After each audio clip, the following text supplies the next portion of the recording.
The vet released my dog to someone else using my authorization.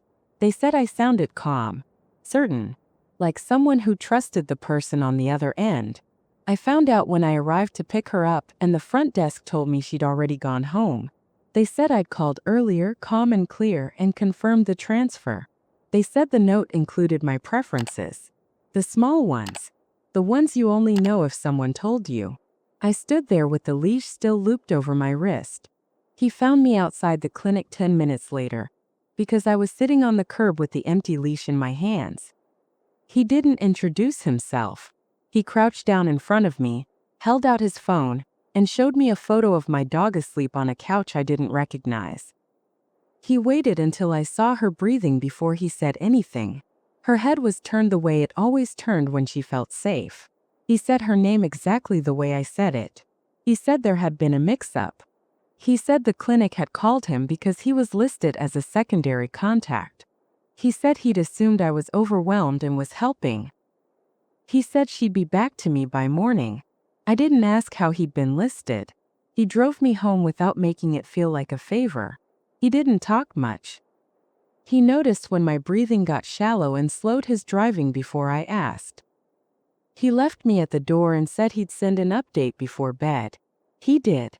A short video. Her eating. Her tail thumping once against the couch. I slept that night without her and didn't wake up panicking. That surprised me. The next morning he brought her back early. Clean. Calm. He'd brushed her even though I hadn't asked. He handed me a small bag with her meds organized by day. He said the vet had mentioned I sometimes forgot the evening dose when work ran late. I didn't correct him. He stayed in the doorway while she did her inspection of the apartment. He didn't come in until she circled back and leaned against his leg like she knew him. He knelt and waited for her to finish before standing. He said his name was Mark. After that, he became part of the edges of my days. Not constant. Precise. He texted reminders when storms were coming because she shook during thunder. He dropped off chew toys he said had worked for his old dog. He didn't ask to stay. He didn't ask to be thanked. The closeness grew through care. He learned her habits faster than anyone had. He checked in after my late meetings just to ask if she'd eaten. He remembered to leave the porch light on because she liked it. Once, when I was sick, he took her for the afternoon without being asked. He sent photos but didn't linger. He brought her back and left soup on the counter. I started giving him a key so he could help when I traveled. It didn't feel like giving anything up. I didn't think of it as trust. I thought of it as relief. One evening, weeks later, I noticed her responding to his voice before mine. Just a small turn of the head. Just a shift. I didn't say anything. When I left for a conference, I asked him to keep her overnight instead of stopping by. I told myself it would be easier on her. He agreed without hesitation. That night, I got a message from the clinic confirming a permanent update to her file. Primary caretaker changed. I didn't open it until the morning. The permanent update sat there quietly while everything else kept moving. I noticed it later that day when Mark texted to ask how my flight had gone.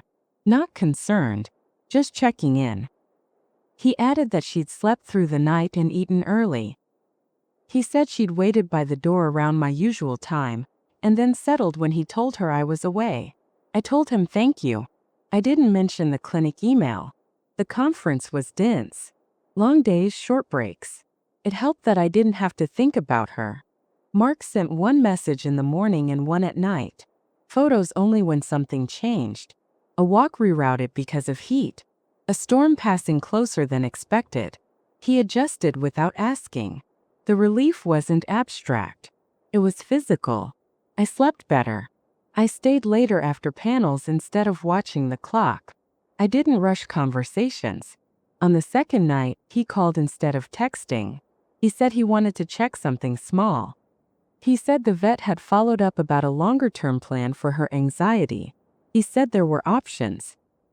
He asked if I wanted him to sit in on the consult since he was already on file.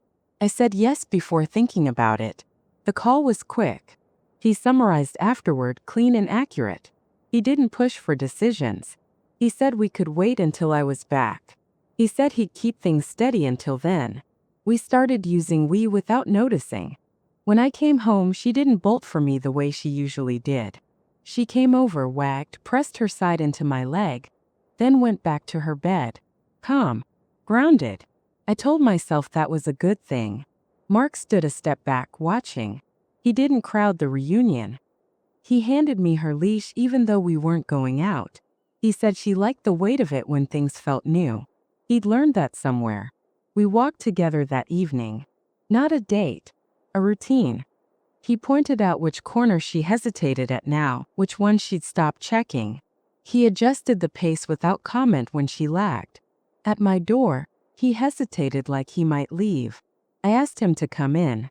Inside, he moved like someone who already knew the space. Not confidently. Correctly. He sat on the floor with her instead of taking the couch. He showed me how he'd been giving the meds so she didn't notice. He demonstrated once, then stepped back and watched me do it. I got it right. That night he stayed late. Not overnight. He said he didn't want to disrupt her routine. He left after she settled, after the lights were low, after the apartment sounded normal again. The next morning, I got another message from the clinic. Follow-up scheduled. Caretaker confirmed. This time the confirmation included his name first. I forwarded it to Mark with a question mark. He replied quickly. He said the system probably defaulted to the most recent handler. He said it didn't change ownership. He said we could correct it any time. He added that she'd been calmer since things were consistent. I didn't respond right away. That evening, when I reached for her leash, she looked past me, toward the door. I opened it, expecting no one. Mark was there, holding a bag of food I hadn't realized we were low on. He said he'd noticed the container was almost empty the night before, and didn't want me to worry.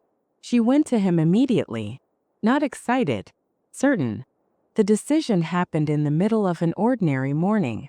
Mark was already there when I came out of the shower, sitting on the floor with her, back against the wall. He hadn't let her jump up. He kept his hand on her chest the way I did when she got wound too tight. He said she'd had a rough night with the thunder and didn't want to be alone when I got up. I made coffee. He didn't ask if I wanted help. He knew which mug I used. While we stood in the kitchen, he mentioned the clinic again. He said they'd called to confirm the follow-up. He said they wanted to streamline records so nothing slipped through if I traveled again. He said it was optional but recommended. He said it would make things easier on her. He didn't frame it as paperwork. He framed it as continuity. He pulled out his phone and showed me the form. Not long. Not legal heavy. Just checkboxes and a signature line. Temporary shared caretaker authorization. Renewable automatically unless changed. He pointed to the part that mattered. Emergency decisions. Pickup rights. Medication adjustments within preset limits. He said I could revoke it any time. I signed it standing at the counter, coffee cooling in my hand. He didn't rush me. He didn't thank me. He just sent it while I was still there, then put the phone away like the decision had already settled. That afternoon things shifted. Not visibly. Behaviorally. She started looking to him first when something startled her. Not because she loved him more. Because he was steadier. He didn't hesitate. He didn't ask what to do. He just did it. I told myself that was good. The closeness deepened after that, quietly. He didn't come more often. He came more precisely. Right before storms. On days I ran late. On mornings when she skipped breakfast. He never announced it. He adjusted and left. Once I came home early and found him asleep on the floor beside her bed. Shoes off, jacket folded under his head. He woke up instantly when I moved. He apologized for being there. He said she'd been pacing and wouldn't settle. I told him it was fine. I meant it. That night I let him stay. Not because we talked about it. Because it was already happening. He slept on the couch. He woke up before me and took her out so she wouldn't wake me.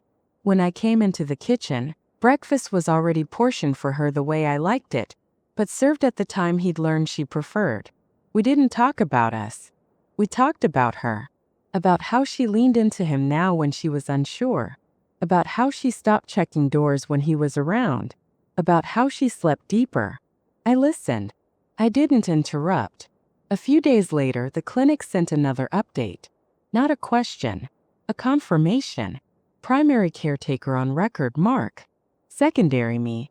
I stared at it longer than I should have. When I showed it to him, he didn't act surprised. He said the system defaulted to whoever handled daily care. He said it reflected reality more than ownership. He said we could change it if I wanted. He waited. I didn't say anything. That weekend, I had to leave town unexpectedly. One night. No notice. I packed quickly. She followed me room to room, anxious. Mark was already putting on his jacket. He didn't ask if I wanted him to stay with her. He told me he would. At the door, I hesitated.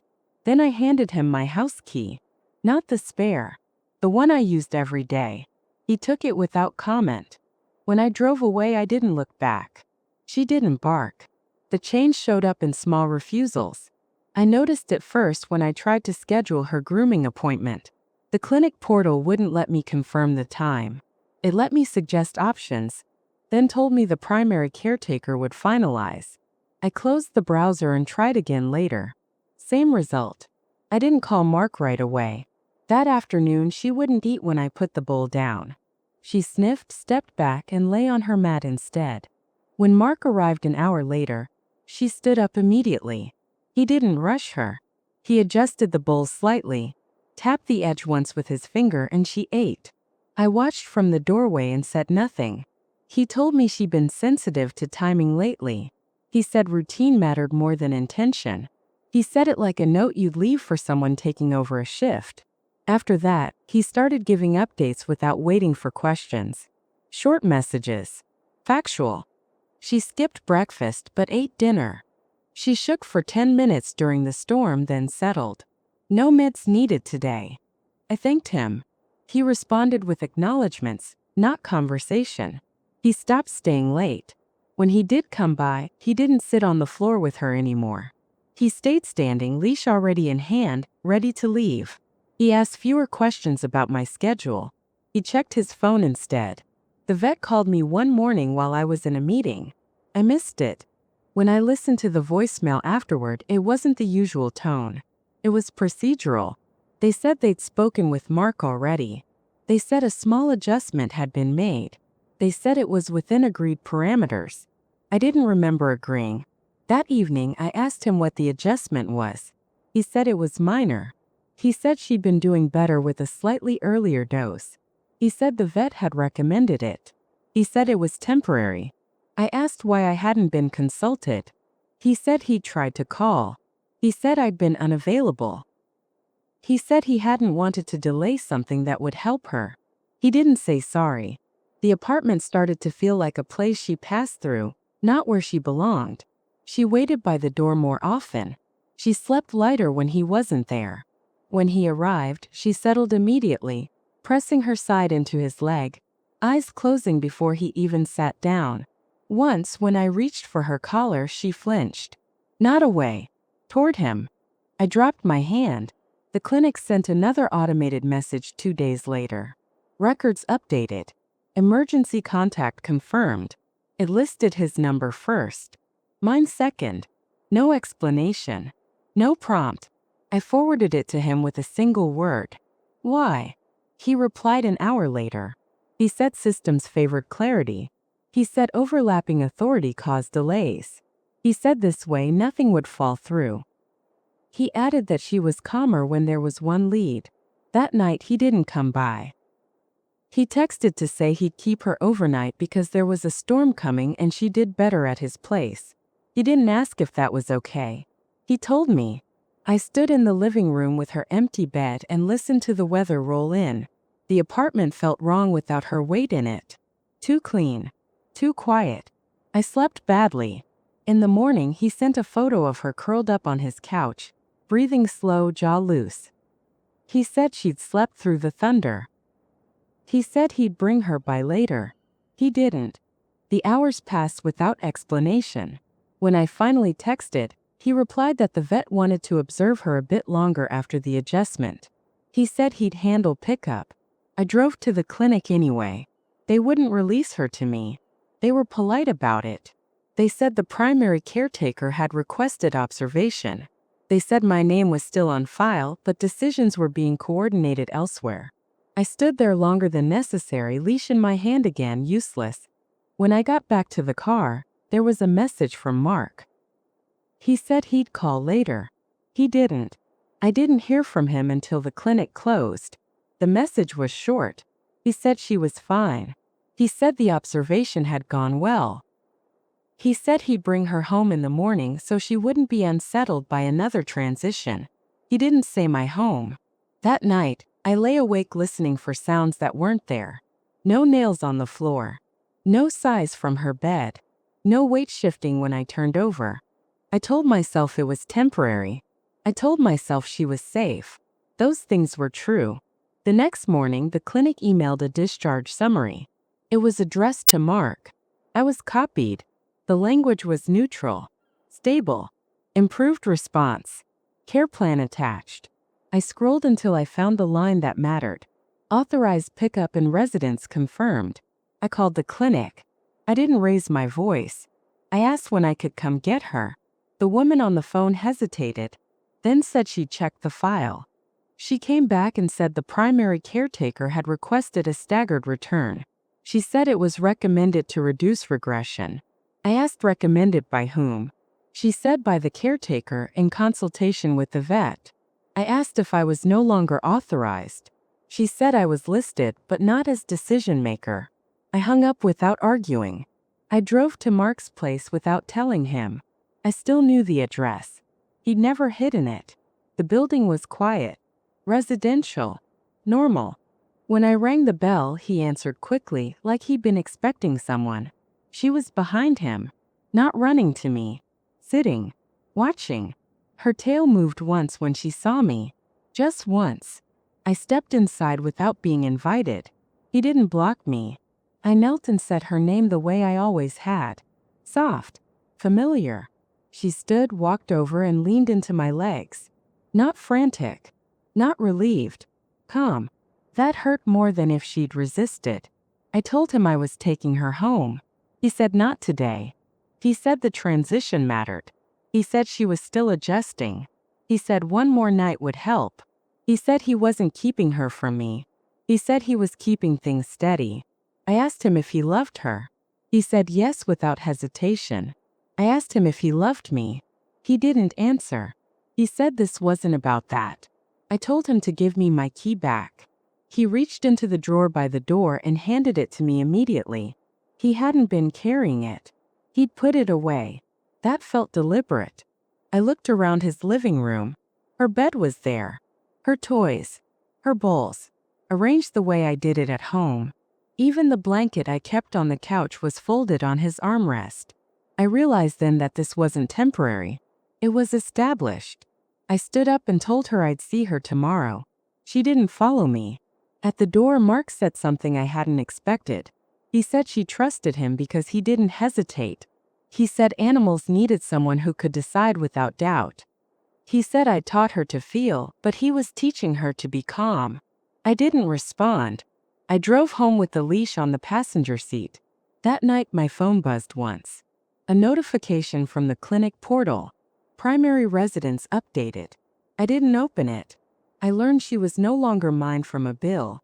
It arrived by email in the afternoon, routine formatting, neutral language. Annual license renewal. Updated owner information confirmed. The name on the account wasn't mine. My address was listed as secondary residence. I didn't click anything. I didn't call. An hour later, Mark texted to say he hoped I was okay. He said the vet and the clinic had agreed this was the least disruptive outcome. He said it didn't erase my role. He said I could still see her whenever it made sense. He said she was sleeping better. I went for a walk without the leash for the first time in years. My hands kept closing around nothing. I noticed how quiet the sidewalks were when I didn't have to watch for her reactions. How much faster I moved when I wasn't matching her pace. That evening there was a knock at the door. Not him. A courier. He handed me a small box. No return address. Inside was her collar. Clean. Washed. The tag still warm, like it hadn't been sitting in storage. Attached was a note printed, not handwritten. Consistency matters. I held the collar longer than I meant to. It still smelled like her faintly. Soap and something familiar underneath. The next morning, the apartment reset itself around the absence. No food bowls to step around. No schedule pulling me home early. No reason to listen for weather alerts. I went to work and stayed late. When I came back, there was a voicemail waiting. Mark's voice. Calm. Measured. He said she'd had a good day. He said she'd stopped pacing entirely. He said the adjustment was complete. He said he wanted me to know. I deleted it without listening again. A week later, I saw them across the street. Not by accident. Not staged. Just walking. She was on a shorter leash than I used to keep her on. She didn't pull. She didn't look around. She walked beside him, steady, head level, like this was the shape of her world now. He saw me. He nodded once. She didn't. I stood there until they turned the corner. Back in the apartment, I put the collar in a drawer and closed it. I didn't tell myself I'd keep it forever. I didn't tell myself anything. That night, I slept without interruption. No dreams. No waking. Just the quiet of a life that no longer required me to be needed in that way. In the morning, the drawer stayed closed.